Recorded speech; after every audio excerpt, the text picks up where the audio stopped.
शंकर के शिवलिंग को बनाने के लिए मिट्टी कहाँ की होना चाहिए, किस जगह पर बनाना चाहिए, मिट्टी में कैसा जल मिलाना चाहिए। जब शिवलिंग का निर्माण करें, शंकर के शिवलिंग को जब बनाएं तो सबसे पहले कैसे बनाएं, उस तक का विधान शिव महापुराण में और लिंग पुराण में कहा गया। महाराज कहा क्यारे की मिट्टी हो, क्यारा मतलब समझिएगा जिस मिट्टी पर कोई गंदगी ना करी गई हो, ऐसी जगह का कोई भाग मिट्टी का लाया जाए जहां कोई गंदगी ना करे। शिव महापुराण की कथा कहती है क्यारे की मिट्टी, क्यारे की मिट्टी मतलब जिस मिट्टी पर कोई गंदगी ना करी गई हो, ऐसी जगह की मिट्टी को लेकर जाए। और मिट्टी को लाने के बाद थोड़ा पानी का सींचन कर दें, अर्थात घर में लाएं तो उससे पहले मिट्टी को पवित्र करें। अपने घर में गंगा जल रखा हो, यमुना जल रखा हो, सरयू जी का जल रखा हो, उससे मिट्टी का सींचन कर दें। मान लो अगर ये जल नहीं भी है तो जल के अंदर थोड़ा सा इत्र डालकर मिट्टी का सींचन कर। अगर इत्र भी नहीं है तो जल के अंदर थोड़ा सा दूध डालकर मिट्टी का सींचन कर।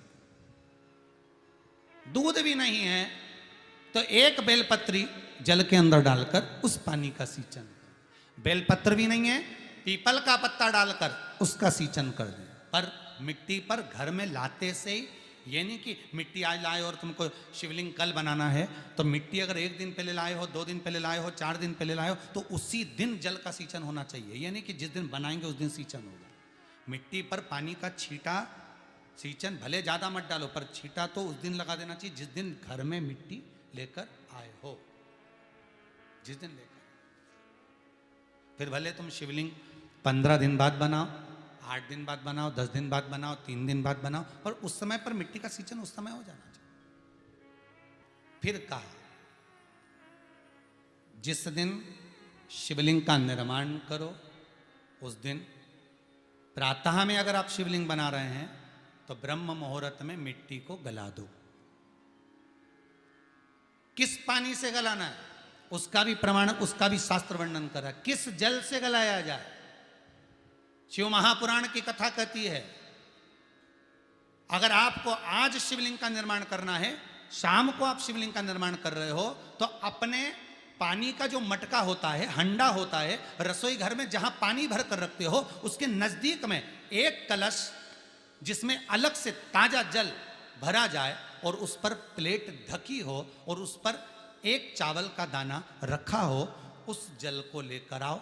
थोड़ी देर रखा रहे, आधा घंटा, 2 घंटा, 3 घंटा, 15 मिनट, 20 मिनट, पर वो पानी वहां रखा होना चाहिए। रसोई घर में अन्नपूर्णा का निवास होता है, परिंदे के पास पितरों का निवास होता है। अन्नपूर्णा, पित्र सब रसोई घर के भीतर विराजमान होते हैं। शास्त्र कहता है 33 कोटि देवता एक समय के लिए, एक क्षण के लिए हमारे रसोई घर में प्रवेश करते हैं। इसलिए रसोई घर को तुम पूरे घर को स्वच्छ रखो ना रखो, पूरे घर को तुम साफ रखो ना रखो, पर रसोई घर एकदम क्लीन होना चाहिए, साफ होना चाहिए, स्वच्छ होना चाहिए। आज के ज़माने में तो खैर गया, पर पहले जब मट्टी के चूल्हे होते थे, जब चूल्हा बंद होता था तो उसको गीला कर कर, गोबर को या पानी में उसको गीला कर कर, एक कपड़े को गीला कर कर पूरे चौके को, रसोई घर को पोंछा जाता था। मिट्टी का होता था वो। तो पहला क्रम है पार्थिव शिवलिंग का निर्माण। सावन के महीने में अगर आप शिवलिंग बनाते हैं, सोमवार को शिवलिंग बनाते हैं, तो नियम ध्यान रखिएगा। अब शिवलिंग का निर्माण कैसे करना, मिट्टी में गला दिया पानी में। सबसे पहले शिवलिंग बनाने से पहले पात्र को, पात्र जो होता है उसके नीचे एक बेलपत्र रखी जाती है। क्या रखना है? एक बेलपत्र। शंकर को झेलने के लिए कोई साधारण नहीं है पात्र जिस पे झेला जाए। स्वयं गंगा शिव की जटा में, और आप शंकर के शिवलिंग का निर्माण कर रहे हो, कोई साधारण नहीं हो सकता। स्वयं आप विदेश्वर संहिता के अंतर्गत पढ़े कि ब्रह्मा और विष्णु, ब्रह्मा ऊपर जा रहे हैं, भगवान विष्णु नीचे जा रहे हैं, तो पता नहीं कर पा रहे कि यहाँ चरण कहां पर और शीश कहां पर है। उसी शिवलिंग के पास में और मिट्टी डाल लीजिए, फिर जलाधारी का निर्माण करिए। फिर जलाधारी, शिवलिंग जलाधारी निर्मित हो गई।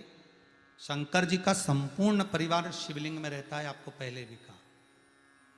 भगवान भूत अधिपति भूतेश्वर भगवान शिव का संपूर्ण परिवार शिवलिंग में, पहले भी कथा में कहा, आज फिर आपको वर्णन कर देते हैं। जैसे ये जलाधारी है गोल, ये चरण है, ये शिवलिंग है। ये जो गोल भाग है जहां पर भगवान शंकर का शिवलिंग रखा है, ये पार्वती जी का हस्त कमल है। जहां से पानी नीचे गिर रहा है, इसके राइट भाग में श्री गणेश जी का स्थान, लेफ्ट भाग में श्री कार्तिकेय जी का स्थान। बीच में जो एक मोटी सी लाइन होती है जलाधारी में, वो पार्वती जी के सुंदर पुत्री अशोक सुंदरी का स्थान।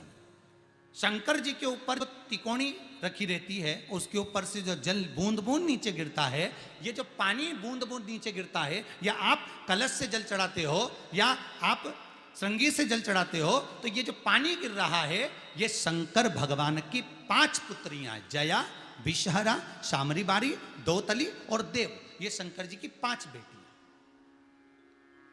5 पुत्री।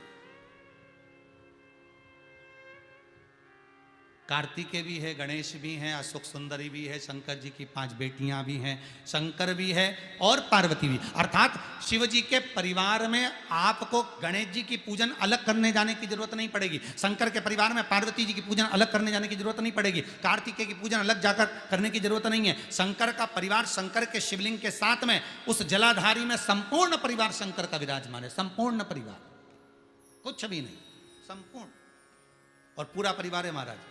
फिर वही बात आई, ध्यान दीजिएगा, जिस व्यक्ति को नींद ना आवे, रात्रि को सोते समय टेबलेट खाने की जरूरत नहीं, शंकर भगवान की 5 पुत्रियों का नाम लीजिए। जया, हाथ में जल लो, पलंग पर बैठो, जल हाथ में लिया, जया आचमन कर लो, विषहरा आचमन कर लो, शामली बारी आचमन कर लो, दौतली आचमन कर लो और देव आचमन कर लो। ये शंकर की जो 5 पुत्रियां हैं, ये ऐसी पुत्रियां हैं जो निंद्रा देवी को लेकर आती हैं और हमें विश्राम का आनंद सुख प्रदान करती, हमारे नयनों पर विराजमान रहती। यदि विवाह नहीं हो रहा, शादी नहीं हो रही है, बहुत समय से लगन देख रहे हो, शादी नहीं हो रही, बहुत समय से परेशान हो गए कि विवाह ही नहीं हो रहा, हम तो टेंशन में पड़ गए, लड़की 28 साल 30 साल का लड़का हो गया, विवाह नहीं हो रहा, कुछ मत करो। अष्टमी तिथि आए तो अशोक सुंदरी वाली जो जगह है, वहां पर हल्दी की 7 बिंदियां लगा दो, लड़का लड़की का हाथ उस बिंदी पर रखवा दो, उसका नाम गोत्र बोलो, उसी हल्दी में उसके हाथ पीले करवा दो और पीपल के पेड़ पर उस हाथ के 5 छापे पड़वा दो, 3 महीने में विवाह पक्का हो जाता है महाराज।